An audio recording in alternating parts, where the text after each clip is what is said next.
What up? Hey guys, we're planning on it, but we're doing it. Let's go live, State of the Union. I'm going to move us over to YouTube. Let's get a live react. Hopefully my sound works out okay.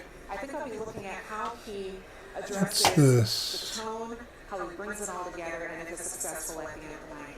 We'll give a counter argument to the keep it short and sweet. There's a lot that the Biden administration wants to tout and take a victory lap on. Many things that they think the American public doesn't even through the infrastructure bill or other elements. I'm looking at the Hopefully that sounds a little bit better. Out front, Pete Buttigieg. Oh, look at these two. Best of friends.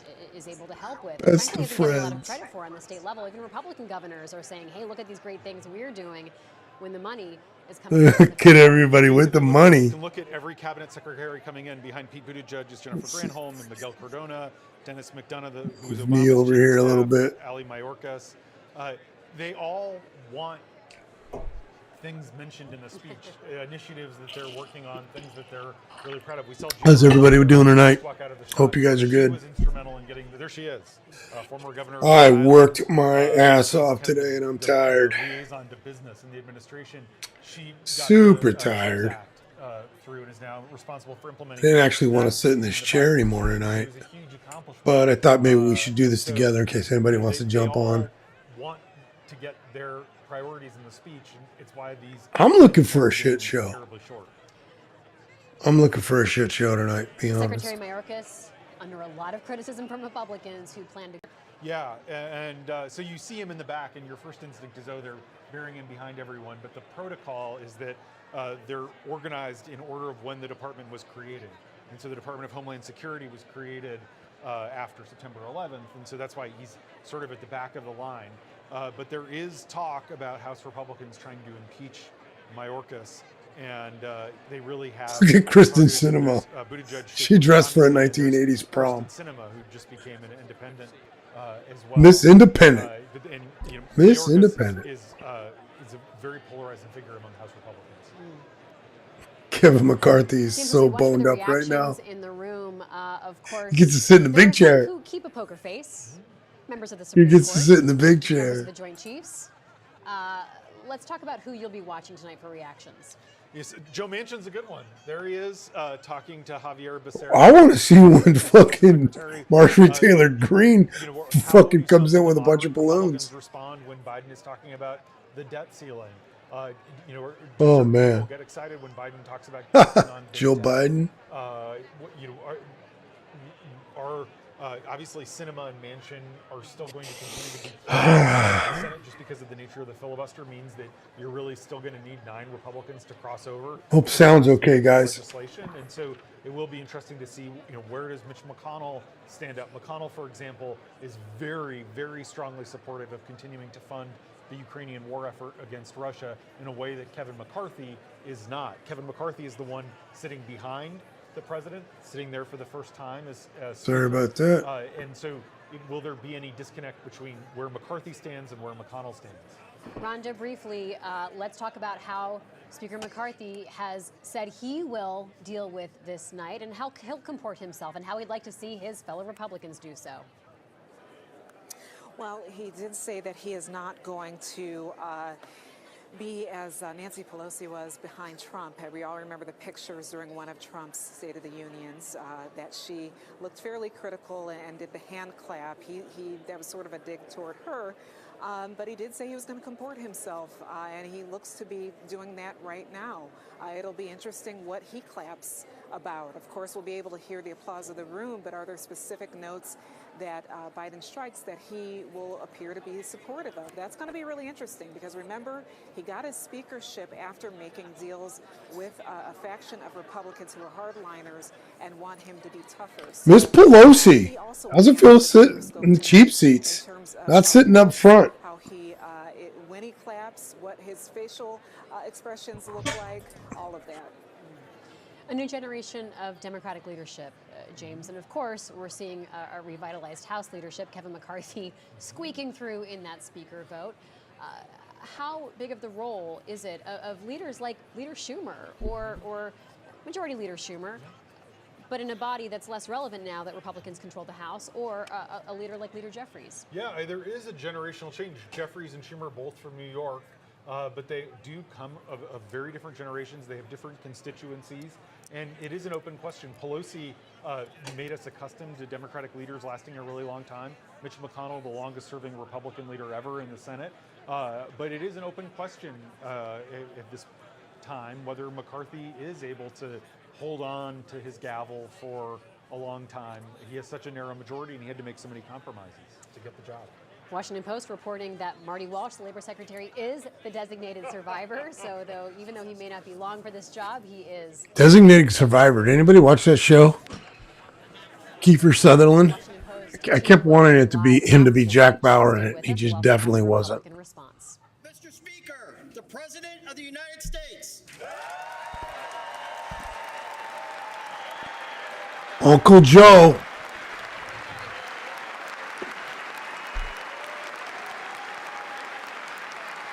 We should get a game going on how many times he says, "Come on, Jack."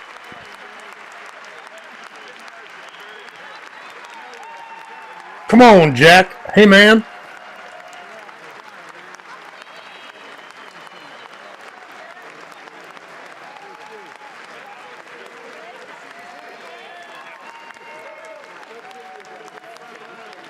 It's really good to see. He just, I don't know if you guys realize this. It wasn't too much in the news, but he just celebrated his 108th birthday.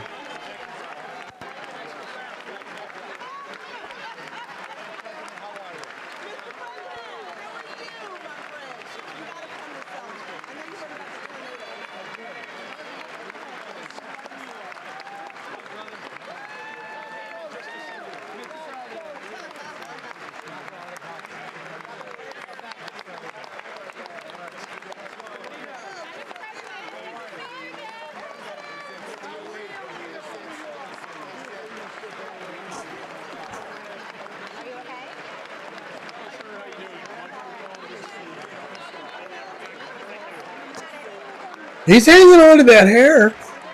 He is hanging on to that hair, man. Good for you, Joe. He should have walked in with sunglasses and an ice cream cone. Oh, the back's looking awfully thin. He's got that comb over going. Trump wasn't the only one with a bad comb over. Oh, man, Joe, I want to see that thing flowing in the wind of that Corvette.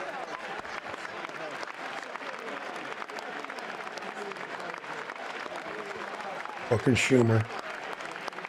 Well, that's a Crypt Creeper if I ever saw one.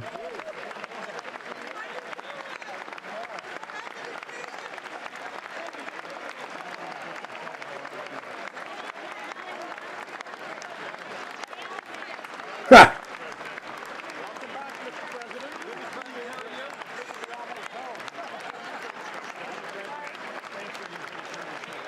Oh, fuck, I am tired tonight, kids.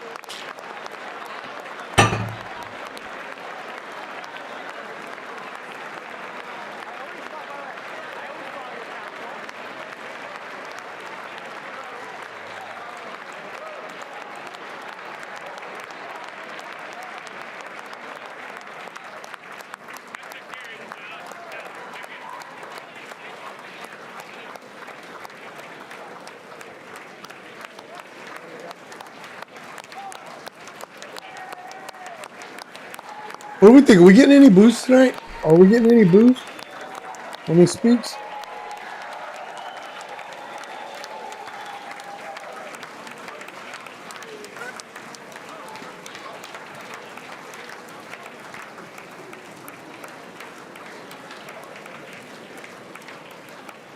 Come on, Jack. Get up them stairs.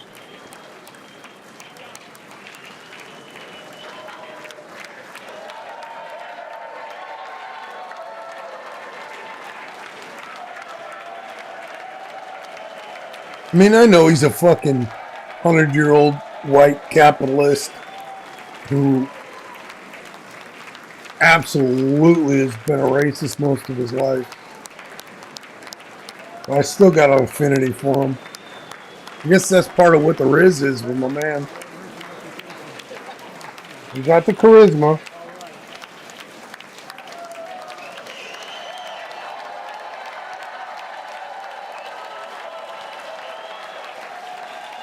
Chill's looking good for 90.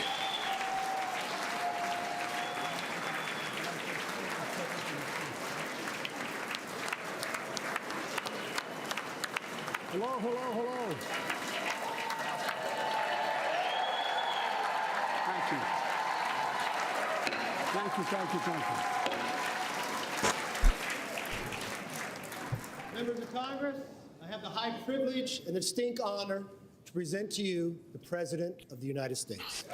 All right, stand them up. Let's see who's not standing.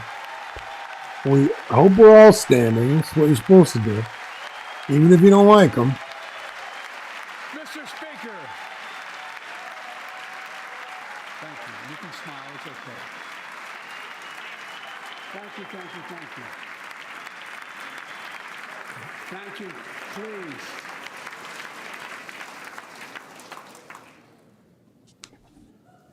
Mr. Speaker, Madam Vice President, our First Lady and Second Gentleman, good to see you guys up there. Members of Congress.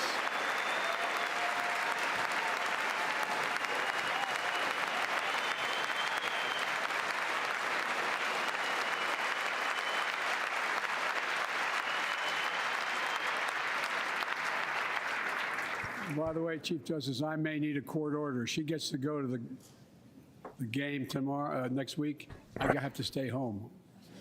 Got to work something out here. Members of the Cabinet, leaders of our military, Chief Justice, Associate Justice, and retired Justice of the Supreme Court, and to you, my fellow Americans.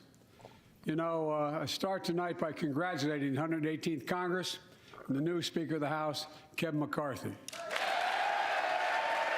He's so rock hard right now. He wanted this his whole life, McCarthy. I mean, fully turgid. Fully fucking turgid at this point.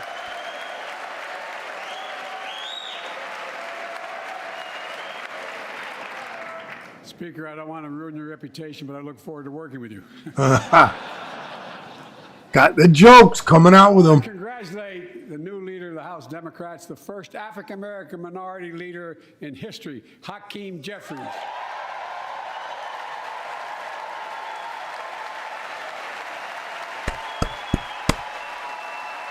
I like the fact that we have an African-American minority leader, but I don't know about that guy. He won in spite of the fact I campaigned for him. Congratulations to the longest-serving leader in the history of the United States Senate, Mitch McConnell. Where are you, Mitch?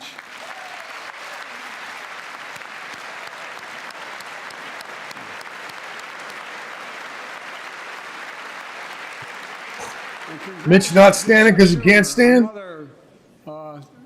Another term as Senate Minority Leader. I think you, this time you have a slightly bigger majority, Mr. Leader. You're the majority leader. About that much bigger? Yeah, well, I tell you what. I want to give special recognition to someone who I think is going to be considered the greatest speaker in the history of the House of Representatives, Nancy Pelosi.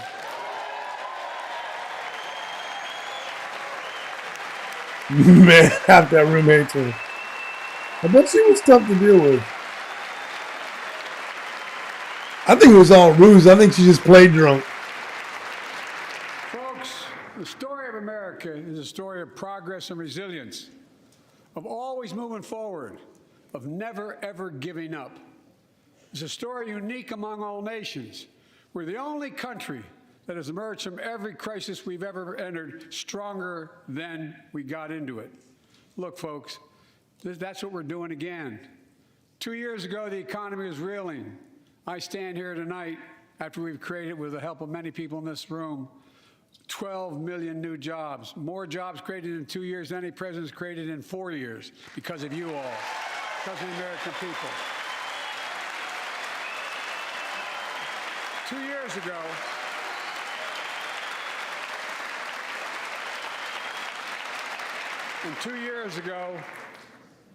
COVID had shut down, our businesses were closed, our schools were robbed of so much, and today, COVID no longer controls our lives.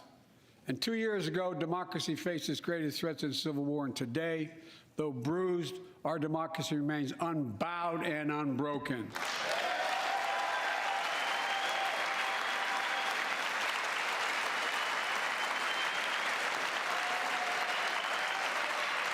As we gather here tonight, we're writing the next chapter in the great American story, a story of progress and resilience. When world leaders ask me to define America, and they do, believe it or not, I can define it in one word, and I mean this: possibilities. We don't think anything is beyond our capacity. Everything is a possibility. You know, we're often told that Democrats and Republicans can't work together. They can't. But over the past 2 years, That's why we've they proven can't. cynics and naysayers wrong. Yes, we disagreed plenty. And yes, there were times when Democrats went alone. But time and again, What about when you work behind our backs together? That's the only fucking time you guys work together. Stronger and safer Europe. Behind our backs. Came together to pass once in a generation infrastructure law, building bridges connecting our nation and our people. We came together to pass the most significant law ever, helping victims exposed to toxic burn pits. And in fact,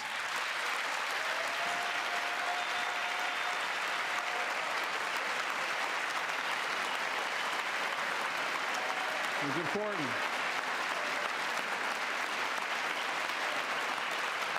And in fact, I signed over 300 bipartisan pieces of legislation since becoming president, from reauthorizing the Violence Against Women Act, the Electoral Count Reform Act. Keep it humble, Joe. People are hurting out there, bro. Person you love. Keep it humble. Republican friends, if we could work together the last Congress, there's no reason we can't work together and find consensus on important things in this Congress as well. I think Fiddling around my phone trying to edit my thumbnails and shit. I didn't get a chance to do any of that. you all are as formed as I am, but I think the people sent us a clear message. Fighting for the sake of fighting, power for the sake of power, conflict for the sake of conflict gets us nowhere. That's always been my vision of our country, and I know it's many of yours. To restore the soul of this nation, to rebuild the backbone of America, America's middle class, and to unite the country. We've been sent here to finish the job, in my view. For decades, the middle class has been hollowed out in more than, and not no one administration, but for a long time. Too many good-paying manufacturing jobs move overseas. Factories closed down. Once thriving cities and towns that many of you represent became shadows of what they used to be. And along the way, something else we lost: pride, our sense of self-worth. I ran for president to fundamentally change things, to make sure our economy works for everyone, so we can all feel that pride in what we do. To build an economy from the bottom up and the middle out, not from the top down. Because when the middle class does well, the poor have a ladder up, and the wealthy still do very well. We all do well. He's already starting with it.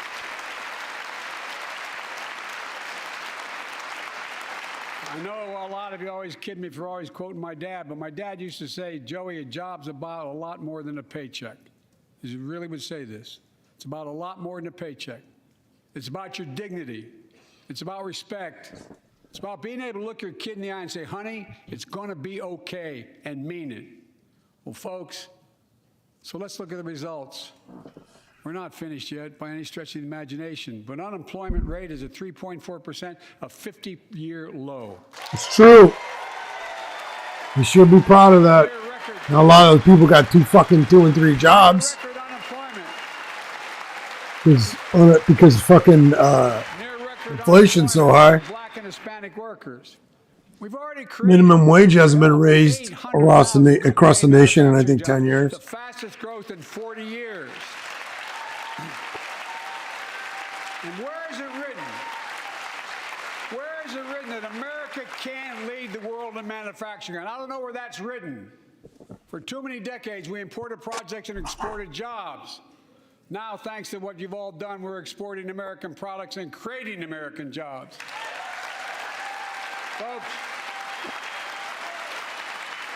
inflation has been a global problem because the pandemic disrupted our supply chains, and Putin's unfair and brutal war in Ukraine disrupted energy supplies as well as food supplies, blocking all that grain in Ukraine. But we're better positioned than any country on earth right now. But we have more to do. But here at home, inflation is coming down. Here at home, gas prices are down $1.50 from their peak. Food inflation is coming down, not fast enough, but coming down. Inflation has fallen every month for the last 6 months, while take-home pay has gone up. Additionally, over the last 2 years, Careful, Joe. People ain't feeling it, man. 10 million Americans applied to start new businesses. 10 million. And by the way, every time Kevin McCarthy's doing a good job of having his fucking resting bitch face. He says he's not going to tear up the papers, but he's doing a good job with the resting bitch that face. effort to ensure that small businesses have access to capital and the historic laws we enacted that are going to just come into being. Standing here last year, I shared with you a story of American genius and possibilities. Semiconductors, small computer chips the size of a fingerprint that power everything, from cell phones to automobiles and so much more. These chips were invented in America. Let's get that straight. They were invented in America. We used to make. Why is his eyes black now? In the last Am I just used to seeing him with the red lasers in them? We're down to only producing 10%. And as he gets older, he's squintier. Saw what He was happened like, during the pandemic when chip factories shut down overseas. Today's automobiles need 3,000 chips each of those automobiles. But American automobiles couldn't make enough cars because there weren't enough chips. Car prices went up, people got laid off. So did everything from refrigerators to cell phones. We can never let that happen again. That's why we came together to pass the Bipartisan Chips and Science Act.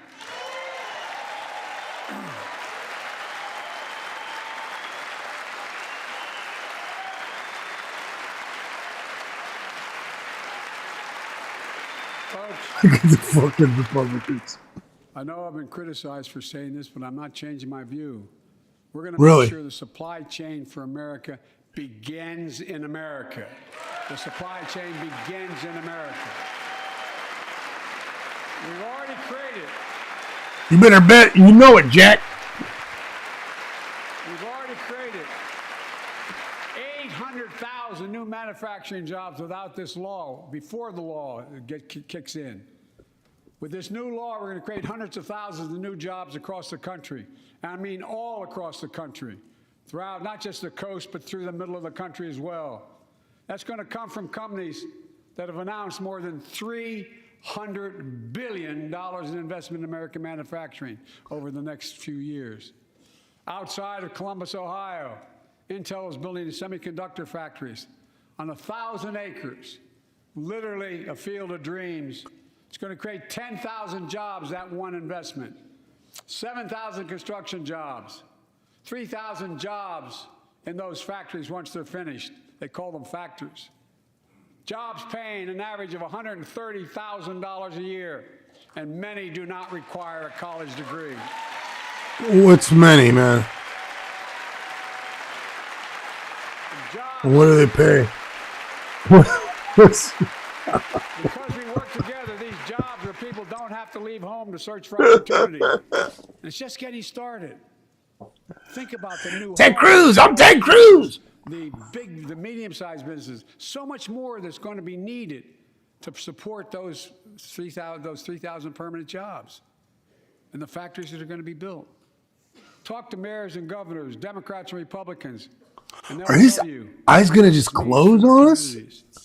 We're seeing these field of dreams transform to the heartland. But to maintain the strongest economy in Kamala the Harris. world, we need the best infrastructure in the world. Just shooting daggers out fucking loges. As you all know, I got a feeling he runs, we man. used to be number one in the world in infrastructure. We've sunk to 13th in the world. The United States of America, Oh, 13th in the world in infrastructure, modern infrastructure. come on up, angry Uncle Joe. Because we came together and passed the bipartisan infrastructure law, the largest investment in infrastructure since President Eisenhower's interstate highway system.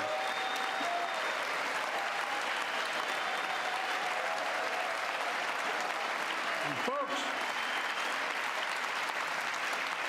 already we've funded over 20,000 projects, including major airports from Boston to Atlanta to Portland. Ain't nobody feeling none of that yet, though. Thousands of people to work rebuilding our highways, our bridges, our railroads, our tunnels, ports, airports, clean water. I'm in the low-income housing business. I'm all about this shit. Urban, rural, Fund it, tribal. fund it, fund it, Folks, fund it. We're just getting started. We're just getting started. Not gonna clap for that one, I McCarthy. mean it sincerely. I want to thank my Republican friends who voted for the law. Fucking My Manson. Republican friends who voted against it as well. But I still get asked to fund the projects in those districts as well. But don't worry. I promised I'd be president for all Americans. We'll fund these projects.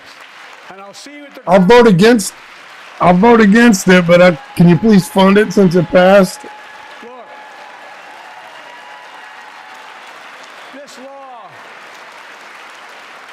this law will further unite all of America. Projects like Brent Spence Bridge in Kentucky over the Ohio River, built 60 years ago, badly needed repairs. Is he gonna talk about police reform? I fucking hope so. Carrying $2 billion worth of freight every single day across the Ohio River. And folks, I've been talking about fixing it for decades, but we're really finally going to get it done. I went there last month with Are we? Democrats and Republicans and from both states to deliver a commitment of $1.6 billion for this project. And while I was there, What the fuck is that thing in front of a woman McCarthy? named Sarah, who's here tonight. I don't know where Sarah is. Is she up in the box? I don't know. Sarah, how are you? Well, Sarah, for 30 years,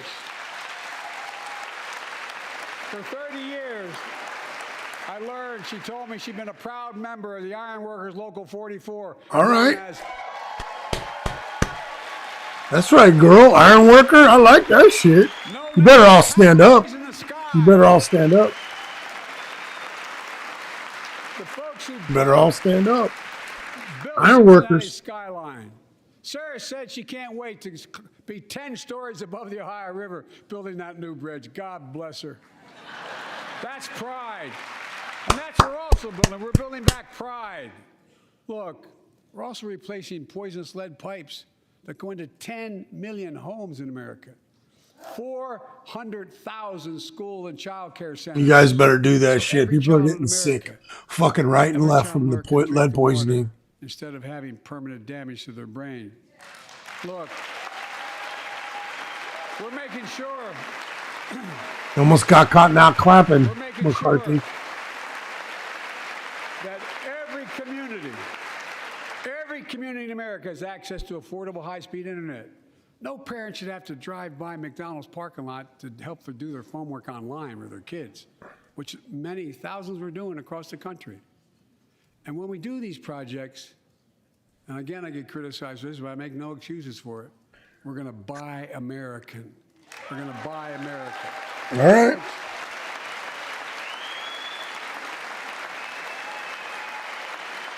And it's totally What is totally consistent with international trade rules. Buy America has been the law since 1933, but for too long, past administrations, Democrat and Republican, have fought to get around it. Not anymore. Tonight, I'm announcing new standards that require all construction materials used in federal infrastructure projects to be made in America. Oh, fuck, that's gonna be expensive. That's gonna be so fucking expensive. I mean it. Oh, that's gonna be fucking expensive. Lumber, glass, drywall, fiber optic cable. And on my watch, American roads, bridges, and American highways are going to be made with American products as well. I'm in the construction industry. Everything's made About overseas. investing in places and people that have been forgotten. So many of you listen to me tonight. I know you feel it. So many of you felt like you've just simply been I forgotten. could buy the same quartz Made the economic countertop outcomes made over the past 4 in decades. Too Vietnam many people just as have been left good behind and treated like they're for invisible. 20% of what it costs to be made in the U.S. If I could Remember even the jobs find that it. went away. You remember them, don't you? 20%. Folks at home remember them. You wonder whether the path even exists anymore for your children to get ahead without having to move away. Well, that's why I get that. That's why we're building an economy where no one's left behind. Jobs are coming back. Pride is coming back because choices we made in the last several years. You know, this is, in my view, a blue-collar blueprint to rebuild America and make a real difference in your He's life. going to start pounding this blue collar blueprint. This is going to be Too many of the you slogan for him running lay in bed at night like my in dad did, 2024. Blue collar staring blueprint. at the ceiling, wondering what in God names happens if his Shit, looks son like I actually got a viewer out there. gets cancer, Thank you for jumping child in. gets deadly ill. That's the world's biggest senator. This fucker, I saw him standing next to the other senators. He was like 2 foot taller. Or you're going to have to sell the house or try to get a second mortgage on it. I get it. I get it. With the Inflation Reduction Act that I signed into law, we're taking on powerful interests to bring healthcare costs down so you can sleep better at night. We want universal health care, Joe. You know, we pay more for prescription drugs than any nation in the world. Let me say it again. We pay Because we more don't for have prescription universal drugs health than care, any Joe. major nation on earth. For example, 1 in 10 Americans has diabetes. Many of you in this chamber do, and in the audience. But every day, millions need insulin to control their diabetes so they can literally stay alive. Insulin's been around for over 100 years. The guy who invented it didn't even patent it because he wanted it to be available for everyone. It cost the drug companies roughly $10 a vial to make that insulin. Packaging and all, you may get up to $13. But Big Pharma has been unfairly charging people hundreds of dollars, $400 to $500 a month, making record profits. Not anymore. Not anymore. We want universal health care, Joe. We want that for everything. We want that for heart medications. We want that for prenatal care. We want that for postnatal care. We want that for So chemotherapy, many things that we did. like other countries, like other countries. We said we were doing this, and we said we passed the law to do it, but people didn't know because the law didn't take effect until January 1 of this year. We capped the cost of insulin at $35 a month for seniors on Medicare. We need more of that. People are just finding out. I'm sure you're getting the same calls I'm getting. Look, there are millions of other Americans who do not or are not on Medicare, including 200,000 young people. What's up, Bernie? We sick? Are we making a point? Or are you being funded by whoever's on that mask? Job this time. Let's cap the cost of insulin for everybody at $35. McCarthy don't like that shit.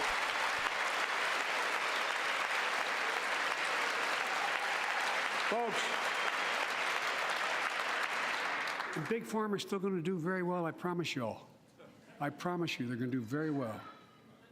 This law also... There'll be plenty to donate. Don't worry, guys. They're going to donate to your campaigns either way.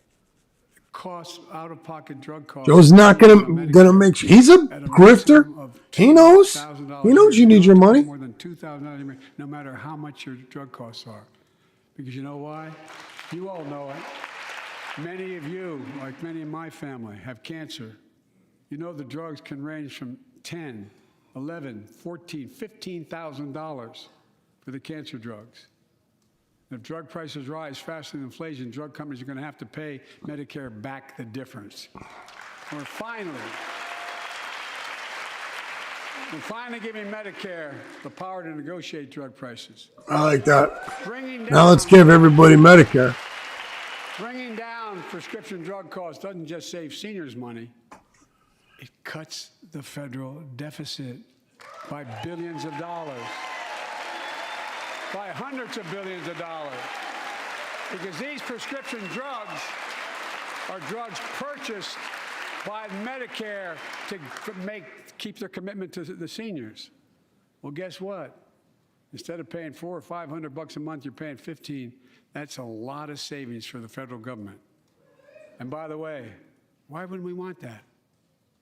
Now, some members here are threatening, and I know it's not an official party position, so I'm going to exaggerate, but threatening to repeal the Inflation Reduction Act. As my coach, that's okay, that's fair.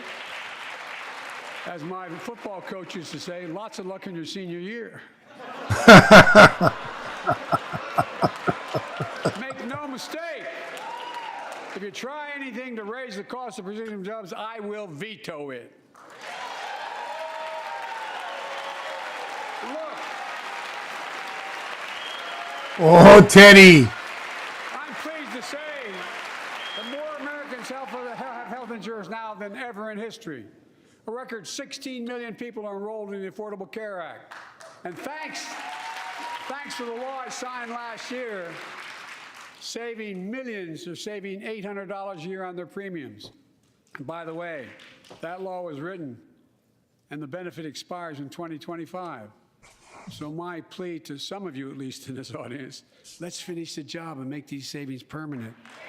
Expand coverage of Medicaid. Oh, no, you two don't like that shit. I heard you two are dating. Look, the Inflation Reduction Act. I heard he's dating everybody, to be honest. Climate change. Ever. Lowering utility bills, creating American jobs, leading the world to a clean energy future. I visited the devastating aftermath of record floods, droughts, storms, and wildfires from Arizona to Mexico to all the way up to the Canadian border. More timber has been burned, as I've observed from helicopters, than the entire state of Missouri. And we don't have global warming? Not a problem. In addition to emergency recovery, from Puerto Rico to Florida to Idaho, we're rebuilding for the long term. New electric grids that are able to weather major storms and not prevent those forest fires. He's going to need a nap after this one. Stand the next big flood. Clean energy to cut pollution and create jobs in communities often left behind. We're going to build 500,000 electric vehicle charging stations installed. I bet he goes about 8 minutes on. No, no more than 12 minutes on families save more than defense, $1,000 a year with tax credits. geopolitics. Purchase electric vehicles and efficient appliances, energy efficient appliances. Historic conservation efforts to be responsible stewards of our land. Let's face reality. The climate crisis doesn't care if you're in a red or blue state. It's an existential threat. We have an obligation, not to ourselves, but to our children and grandchildren. None of those people give a shit about their children or grandchildren. They don't give a fuck about you. They don't give a fuck about me. Stepping up to the They challenge. don't give a fuck about their children or their grandchildren. Gas for a while, but guess what? No, we do. But there's so much more to do. We got to finish the job. And we pay for these investments in our future by finally making the wealthiest and biggest corporations begin to pay their fair share. Oh, let's see it. We'd like to see it.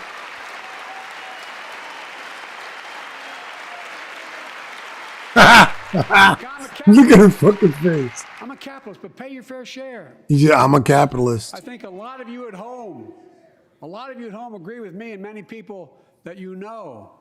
The tax system is not fair. It is not fair.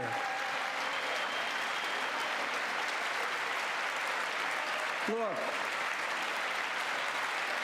He's really going for the centrist move. That in 2020, Centrist is just another 55 of the fucking largest capitalist, corporations in but America, the Fortune 500, made $40 there's people that billion hear that profits. and feel like he's a Zero socialist. in federal taxes?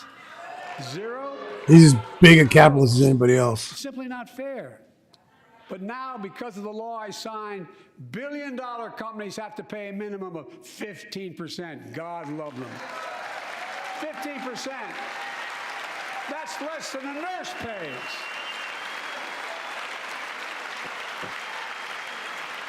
me be crystal clear. I said at the very beginning, under my plans, as long as I'm president, nobody earning less than $400,000 will pay an additional penny in taxes. Nobody, not one penny. How come you're not clapping for that, McCarthy? You want me to pay more taxes? Not just wealth. Pass my proposal for the billionaire minimum tax. You know, there's 1,000 billionaires in America. It's up from about 600 in the beginning of the term. But no billionaire should be paying a lower tax rate than a school teacher or firefighter. Facts. I mean it. Think That's a about it. fact. But are you gonna do something about it? I mean, look.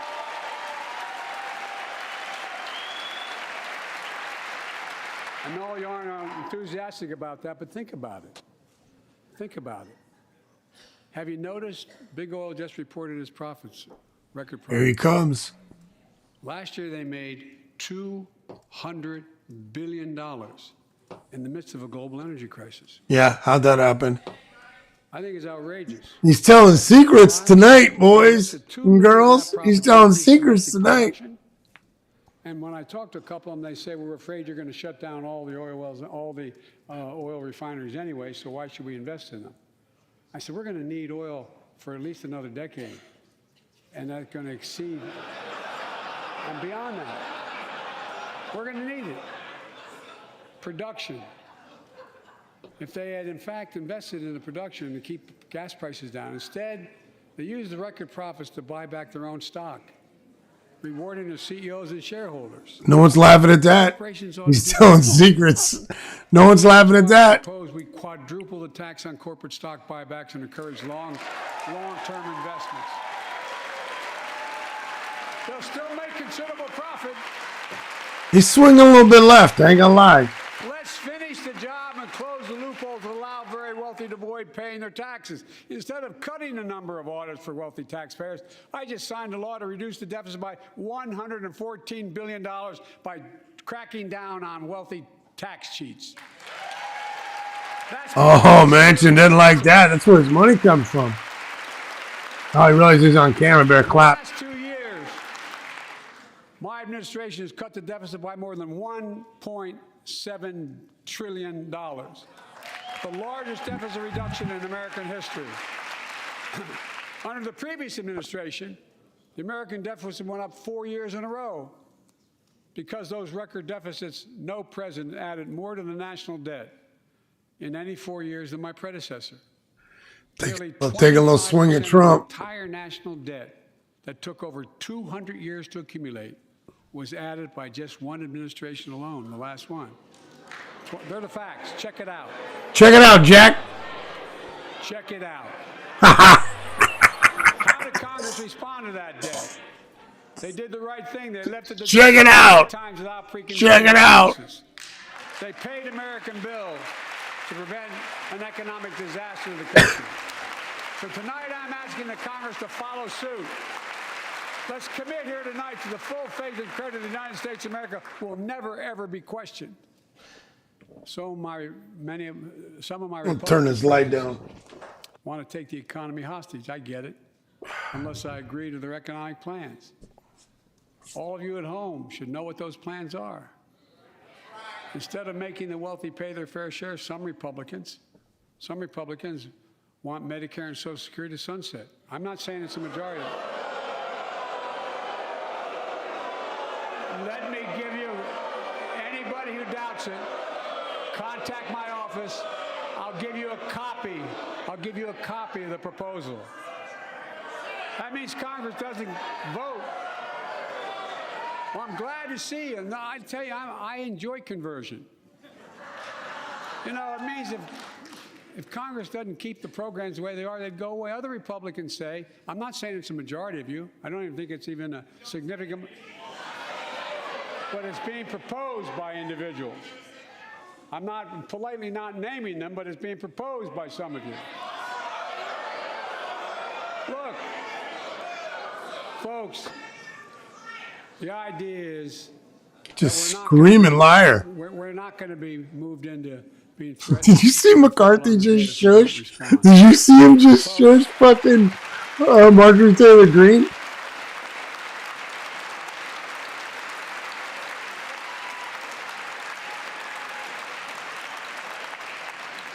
So, folks, as we all apparently agree, Social Security and Medicare is off the books now, right?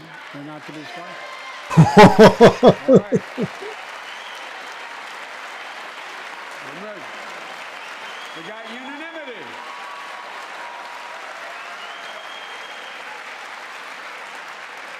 Social Security and Medicare are a lifeline for millions of seniors. Americans have to pay into them. He's killing it. I can't believe it. So tonight, let's all agree, and we apparently are. Let's stand up for seniors.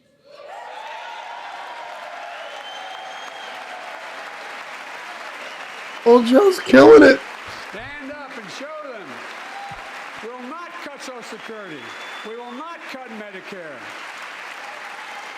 Those benefits belong to the American people. They earned it. And if anyone tries to cut Social Security, which apparently no one's going to do, and if anyone tries to cut Medicare, I'll stop them. I'll veto it. Uncle Joe's killing it. I'm not going to allow them to be taken away. Not today, not tomorrow, not ever. But apparently it's not going to be a problem. Next month, when I offer my fiscal plan, I ask my Republican friends to lay down their plan as well. I really mean it. I Let's sit fucking down hate that I like him so and much. discuss our mutual plans together. Oh. Let's do that.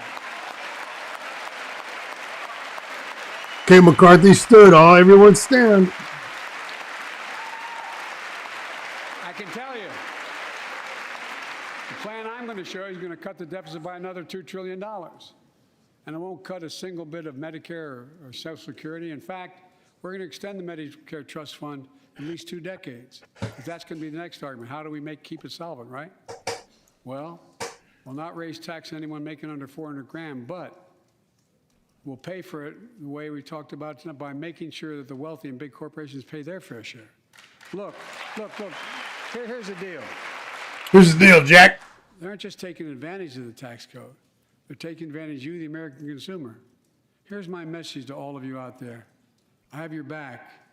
We're already preventing Americans from receiving surprise medical bills, stopping $1 billion surprise bills per month so far.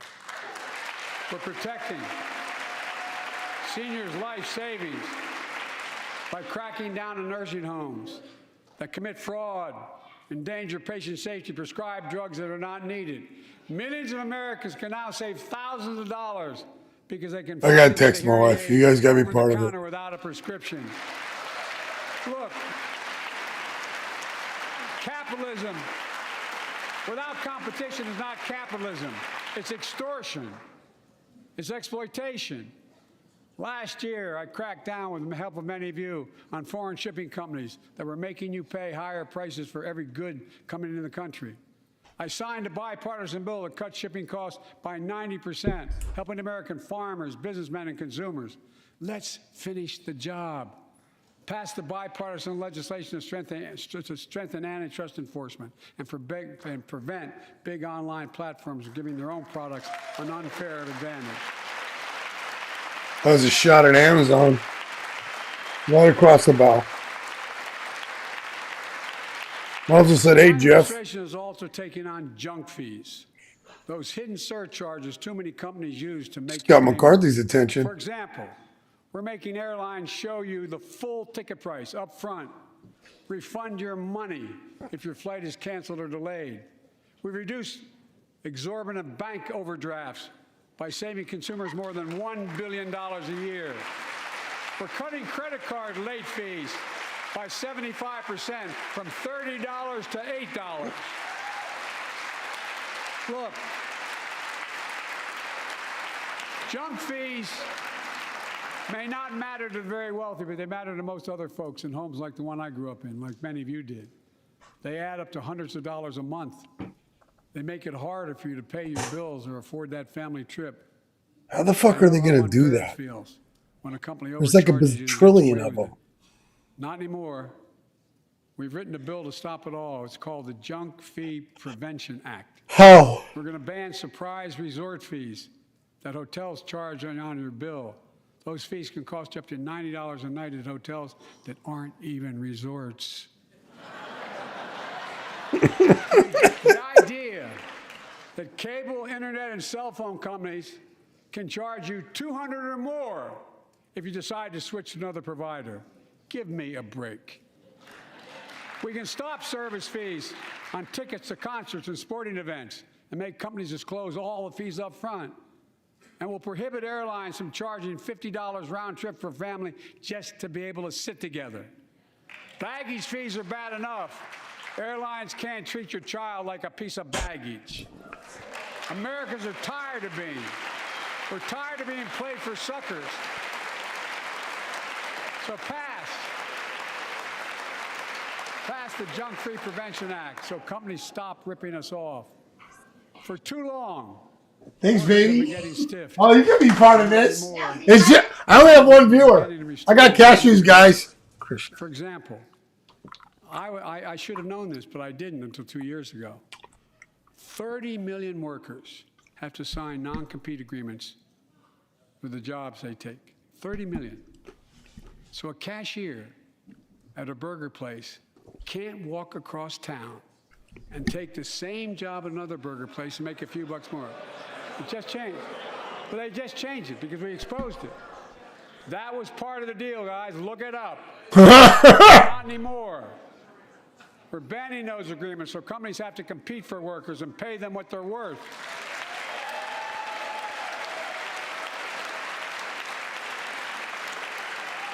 And I must tell you, this is bound to get a response from my friends on my left but the right. I'm so sick and tired of companies breaking the law by preventing workers from organizing. Pass the PRO Act, because businesses have a right, workers have a right to form a union. And let's guarantee all workers have a living wage. Let's make sure working parents can afford to raise a family with sick days, paid family medical leave, affordable child care. That's going to enable millions of more people to go and stay at work. And let's restore the full child tax credit. What's the fucking orange crayon everybody's wearing? Millions of parents, Who knows what that is?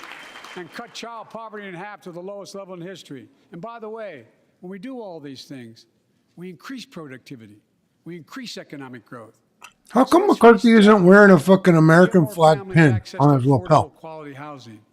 Let's get seniors who want to stay in their homes the care they need to do so. Let's give more breathing room to millions of family caregivers looking after their loved ones. Pass my plan so we get seniors and people with disabilities the home care and services they need. And support the workers who are doing God's work. These plans are fully paid for and we can afford to do them. Restoring the dignity of work means making education an affordable ticket to the middle class.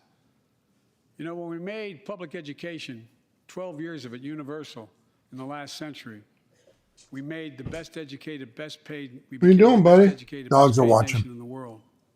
But the rest of the world's caught up. It's caught up. Jill, my wife, who teaches full time, has an expression. I hope I get it right, kid. Any nation that out-educates us is going to out-compete us. Any nation that out-educates is going to out-compete us. Folks, we all know 12 years of education is not enough to win the economic competition of the 21st century. That's a fact. That's a We fact. want to have the best educated workforce. Let's finish the job by providing access to preschool for 3 and 4 years old. Studies show that children who go to preschool are nearly 50% more likely to finish high school and go on to earn a 2 or 4 year degree, no matter their background. Joe, they want us dumb. They don't want us smart. Teachers a raise. I'm for that.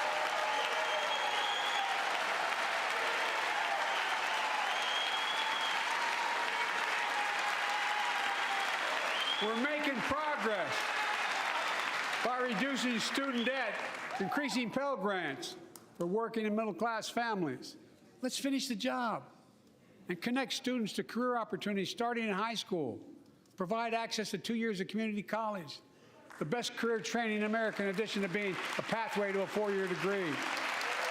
Let's offer every American a path to a good career, whether they go to college or not. And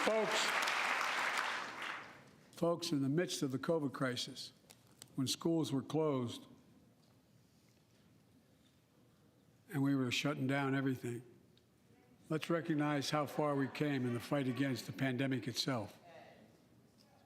While the virus is not gone, thanks to the resilience of the American people and the ingenuity of medicine, we've broken the COVID grip on us. COVID deaths are down by 90%. We've saved millions of lives and opened up our country. We opened our country back up, and soon we'll end the public health emergency. But that's called a public health emergency. But we'll remember the toll and pain that's never going to go away. More than 1 million Americans lost their lives to COVID. That's right. 1 million. Families grieving, children orphaned, empty chairs at the dining room table constantly reminding you that she used to sit there. Remembering them, we remain vigilant. We still need to monitor dozens of variants and support new vaccines and treatments. So Congress needs to fund these efforts and keep America safe. And as we emerge from this crisis stronger, we're also got to double down on prosecuting criminals who stole relief money meant to keep workers and small businesses afloat.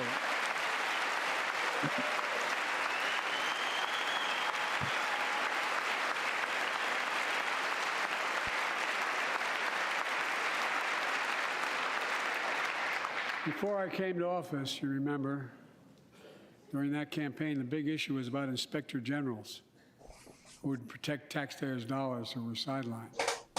They were fired. Many people said we don't need them. And fraud became rampant. Last year, I told you the watchdogs are back. Since then, we've recovered billions of taxpayers' dollars.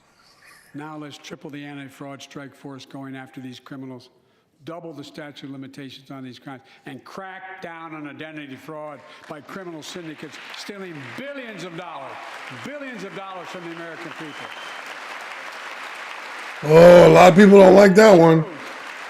That for every dollar we put into fighting fraud, the taxpayers get back at least 10 times as much. It matters. It matters. Look, COVID left its scars, like the spike in violent crime in 2020, the first year of the pandemic.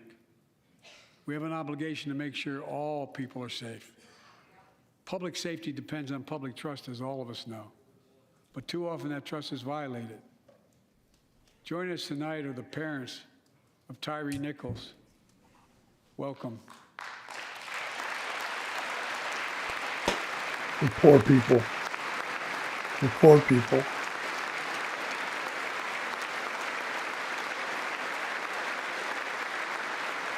We had to bury Tyre I last feel week. so bad for those people. As many of you personally know, there's no words to describe the heartache or grief of losing a child. But imagine if you lost that child at the hands of the law. Imagine having to worry whether your son or daughter came home from walking down the street, playing in the park, or just driving a car. Most of us in here have never had to have the talk that brown and black parents have had to have with their children. Good for you for talking about it, Actually, Joe. My children, I never had to have the talk with them. I never had to tell them if a police officer pulls you over, turn your interior lights on right away. Don't reach for your license. Keep your hands on the steering wheel. Imagine having to worry like that every single time your kid got in a car. Here's what Tyre's mother shared with me when I spoke to her. When I asked her how she finds the courage to carry on and speak out. The faith of God, she said her son was, quote, a beautiful soul, and something good will come of this. Oh, man. How do they do that? Those people that go Imagine through how that much do courage that. and character that takes. It's up to us, to all of us. We all want the same thing. Neighborhoods free of violence. Law enforcement who earns the community's trust. Just as every cop, when they pin on that badge in the morning, has a right to be able to go home at night. So does everybody else out there. Yep. Our children have a right to come home safely. Yep. Equal protection under the law is a covenant we have with each other in America. We know police officers put their lives on the line every single night and day. And we know we ask them in many cases to do too much, to be counselors, social workers, psychologists, responding to drug overdoses, mental health crises, and so much more. In one sense, we ask much too much of them. I know most cops and their families are good, decent, honorable. I don't know about that, Joe. I don't know about that. The pandering are right there, buddy. I'm under they're all bastards category. That's for sure. And they risk their lives every time they put that shield on. But what happened to Tyree in Memphis happens too often. We have to do better. Give law enforcement the real training they need. Hold them to higher standards. Help them succeed in keeping us safe. The Pixie just asked me if I was yelling ACAB. I said I am. Responders and professionals to address the growing mental health, substance abuse challenges. More resources to reduce violent crime and gun crime. More community intervention programs. More investment in housing, education, and job training. Yeah. Oh, he got you guys standing on that one.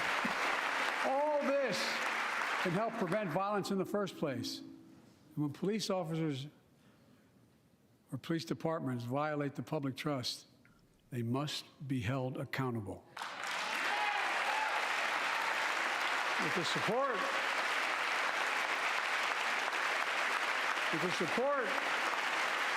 of the families of victims, civil rights groups, and law enforcement, I signed an executive order for all federal officers, banning chokeholds, restricting no-knock warrants, and other key elements of the George Floyd Act. Let's commit ourselves to make the words of Tyler's mom true. Something good must come from this. Yeah. Please. Something good. Please. And all of us,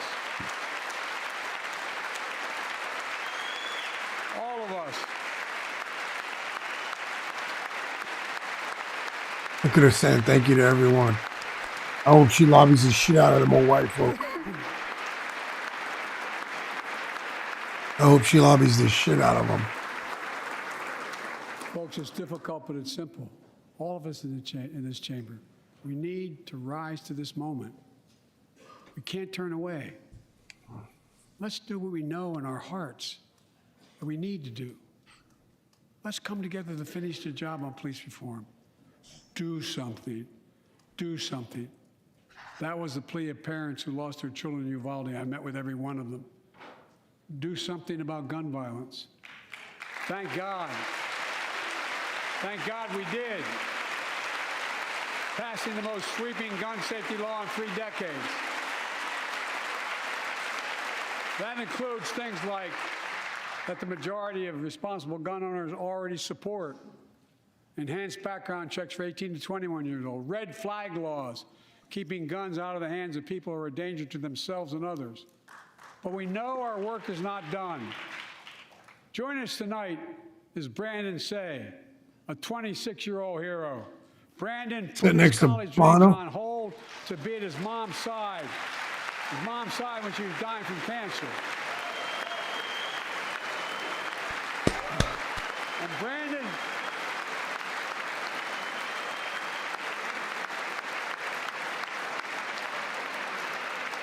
now works at the dance studio started by his grandparents. And 2 weeks ago, That's that kid. during the Lunar New Year celebration, That's that kid that took that gun away from that crazy old man shooting everybody. you saw a man standing there pointing a semi-automatic pistol at him. Is he going to get the same fucking recognition as that Kyle Rittenhouse piece of shit? Because he's a real In hero. that instant, he found the courage to act and wrestled a semi-automatic pistol away from the gunman who had already killed 11 people in another dance studio. They're not going to make him a hero because he's Asian. He saved lives. It's time we do the same. Ban assault weapons now. Ban them now.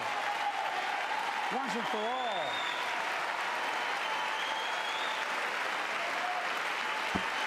I let had the fight to do that in 1994. And in 10 years, that ban was law and mass shootings went down. After we let it expire in the Republican administration, mass shootings tripled. Let's finish the job and ban these assault weapons. And let's also come together on immigration. Make it a bipartisan issue once again.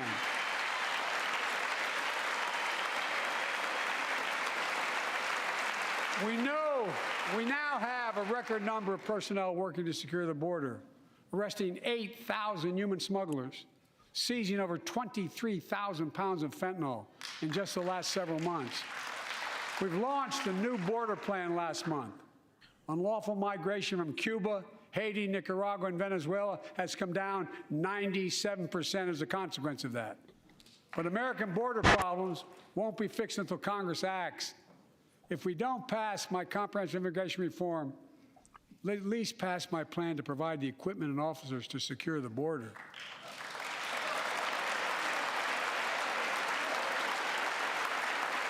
And a pathway Ooh, to Teddy. citizenship for dreamers. Those Just on so in temporary disbelief. status, farm workers, essential workers. Here in the People's House, it's our duty to protect all the people's rights. God, I think I'm not sure if I like this, like Ted Cruz.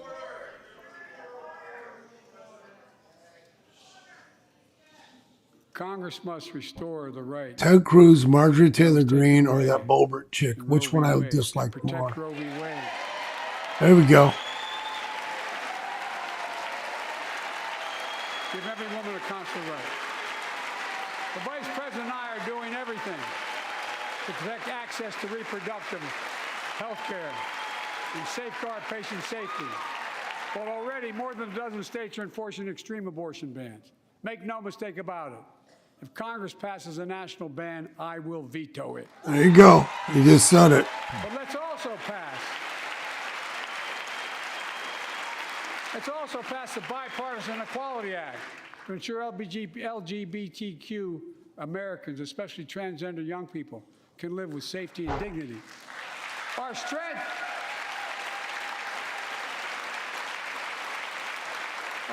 is not just the example of our power, but the power of our example. Let's remember the world's watching. I spoke in this chamber 1 year ago, just days after Vladimir Putin unleashed his brutal attack against Ukraine. A murderous assault, evoking images of death and destruction Europe suffered in World War II. Putin's invasion has been a test for the ages, a test for America, a test for the world. Financial boom for the fucking industrial military complex. We stand for the right of people to live free of tyranny. Will we stand for the defense of democracy? For such defense matters to us because it keeps peace and prevents open season on would-be aggressors and threatens our prosperity. 1 year later, we know the answer. Yes, we would, and we did. We did. And together, we did what America always does at our best. We led. We united NATO. We built a global coalition. We stood against Putin's aggression. We stood with the Ukrainian people. Tonight, we're once again joined by Ukrainian's ambassador to the United States. She represents not just her nation, but the courage of her people. Our ambassador is here, we're united in our support of your country. Will you stand so we can all take a look at you? You know we can't say that name. You know we can't say that name.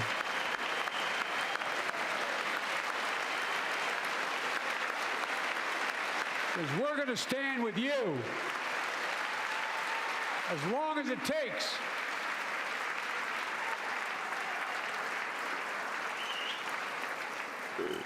Our nation is working for more freedom, more dignity, more peace, not just in Europe, but everywhere.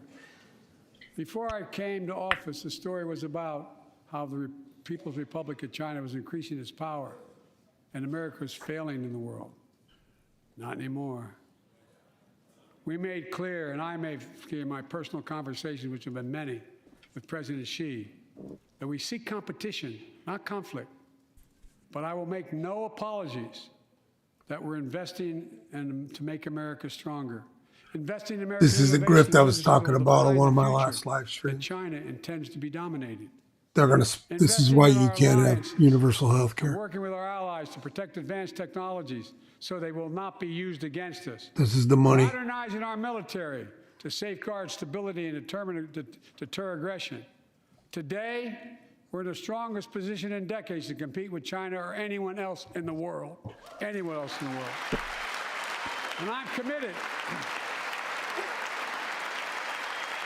They're not standing because they're not supposed to stand. I'm committed to work with China where we can advance American interests and benefit the world. But make no mistake about it. As we made clear last week, if China threatens our sovereignty, we will act to protect our country, and we did. I'll shoot your balloon down.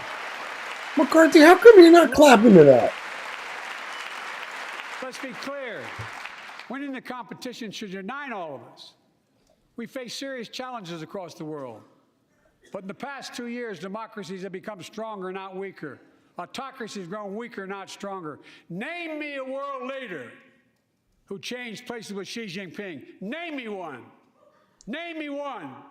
America's rallying the world to meet those challenges, from climate to global health, to food insecurity, to terrorism, to territorial aggression.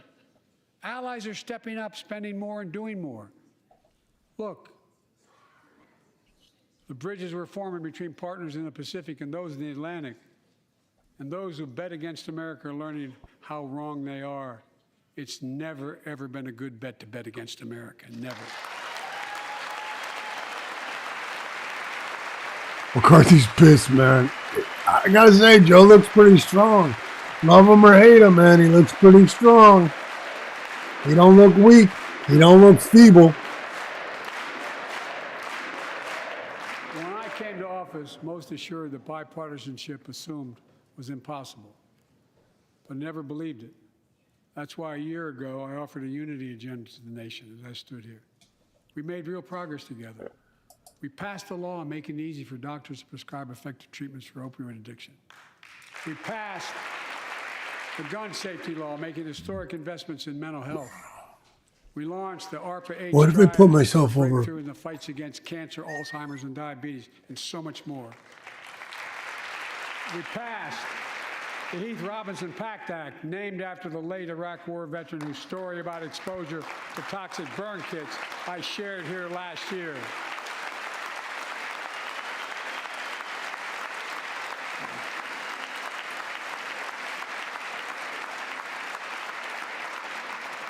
I understand something about those burn pits, but there's so much more to do. We can do it together. Joining us tonight is a father named Doug. What up, Doug? From Newton, New Hampshire. He wrote Jill, my wife, a letter, and me as well, about his courageous daughter, Courtney. A contagious laugh, his sister's best friend, her sister's best friend. He shared the story all too familiar to millions of Americans and many of you in the audience. Courtney discovered pills in high school. It spiraled into addiction. Yeah. And eventually death. Addiction, if you know me, addiction, something's close to me. I'm a recovering alcoholic. And I understand how hard it is to live in addiction, to live with a family who has a member in addiction. Yet their family has turned pain to purpose, working to end the stigma. It's its own kind of hell, guys. He told us he wants to start a journey toward American recovery. Doug, we're with you. Fentanyl is killing more than 70,000 Americans a year. Big, you got it.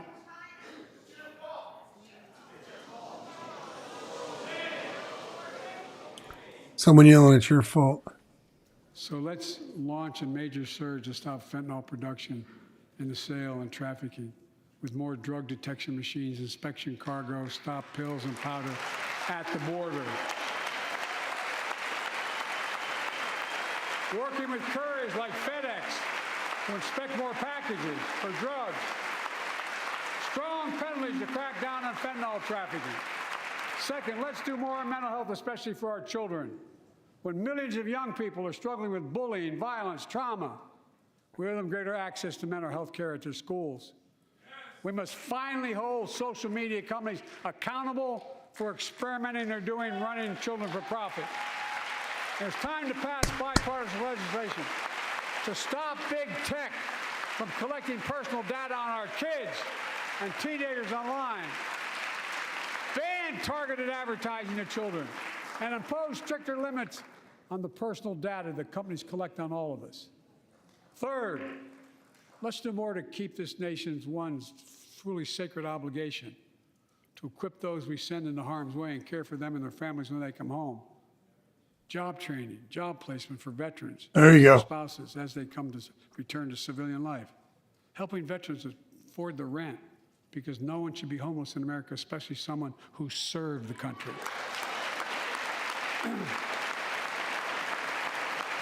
What about?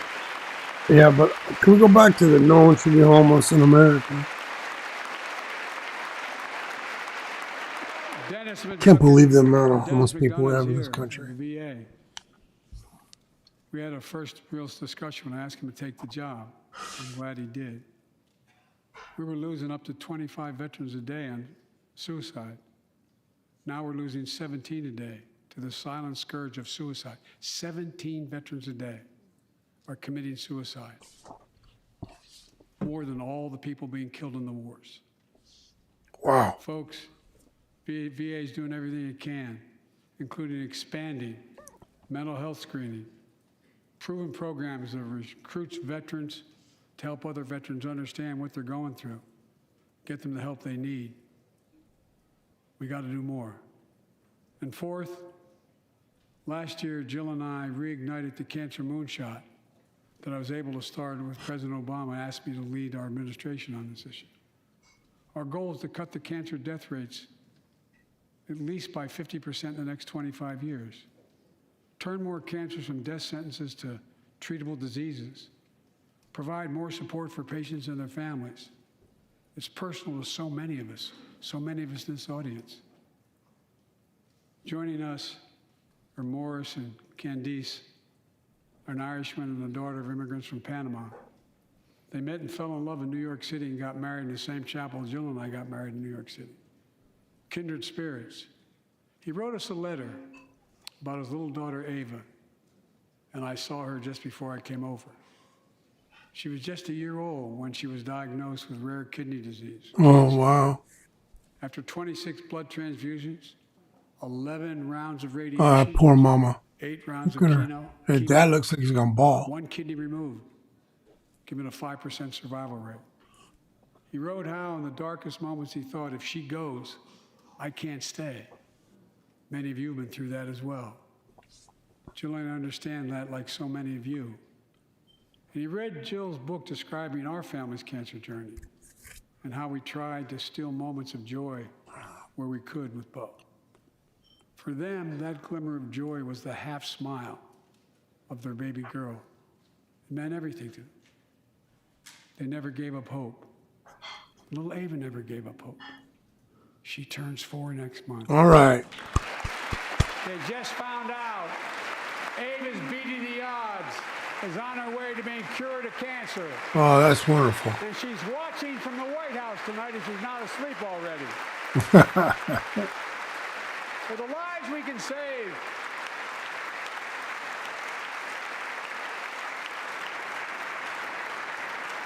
For the lives we can save and the lives we've lost, let this be a truly American moment that rallies the country and the world together and proves that we can still do big things.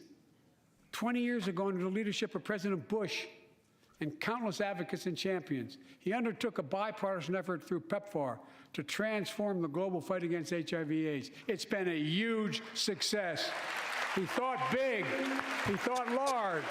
He moved. I believe we can do the same thing with cancer.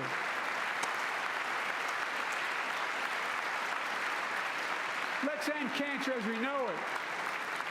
Cure some cancer. Why does Bono looks like the Wicked Witch of the West now? Folks, there's one reason why we've been able to do all of these things. Our democracy itself.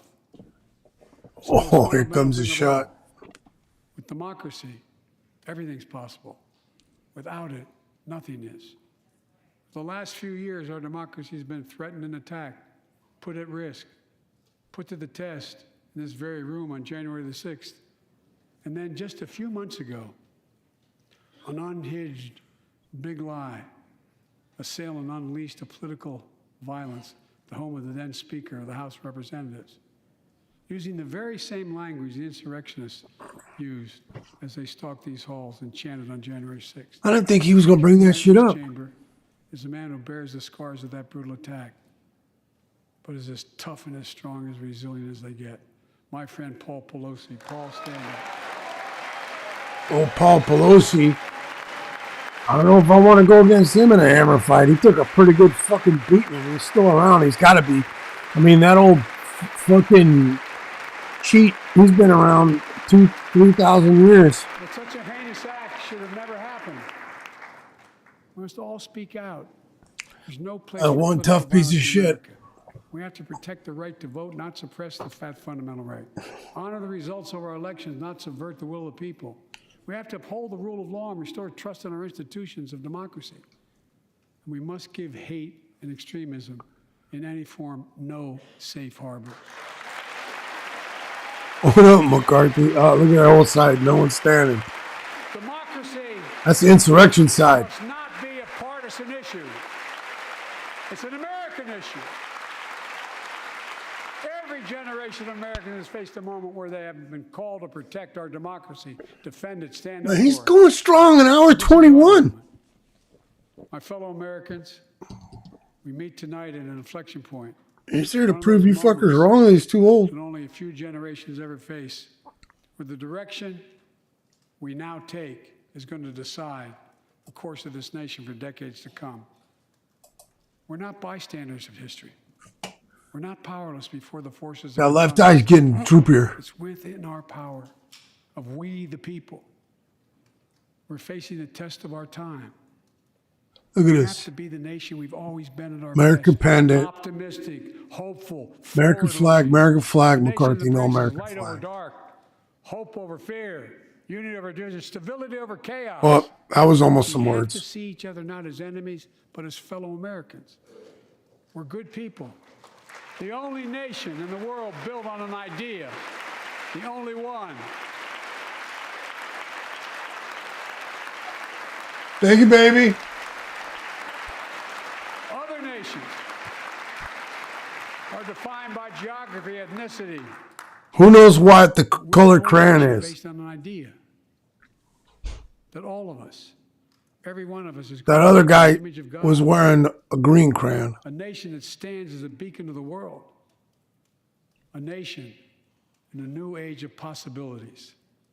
So I've come to fulfill my constitutional obligation to report in the State of the Union. And here's my report. Because the soul of this nation is strong, because the backbone of this nation is strong, because the people of this nation are strong, the State of the Union is strong.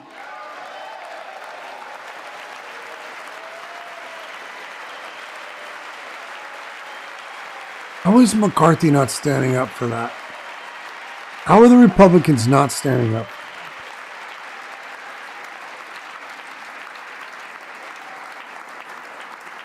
I'm not new to this place.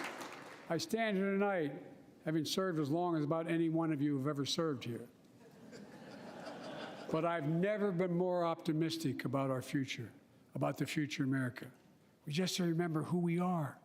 We're the United States of America, and there's nothing beyond our capacity if we do it together. God bless you all, and may God protect our troops.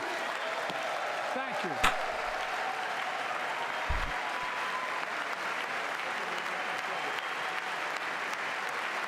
Let's see if we got right. McCarthy shook his hand. He didn't tear up the pages of the speech. He said he was gonna. Let's see if he gets any weirdness walking out. Or is he just gonna fiddle fuck President Joe around? Biden calling on Congress to, in his All right, words, guys, finish let's see. the job, touting the laws. Well, let me see. Having a little technical stuff, guys. Okay. There you heard it. It's all fixed. Everything's good, and it's all going to get better. Country Joe, Uncle Joe just told us so. And you got nothing to worry about. Nothing to worry about at all, guys. Cancer's going to get cured. The nation's strong. The Republicans and the Democrats are going to get along, especially behind your backs, to keep on grifting you. And they're going to keep the insulin prices down. That's what I took from it all of it. So, anyways, I love you. I hope you have a good night. And namaste. Be well.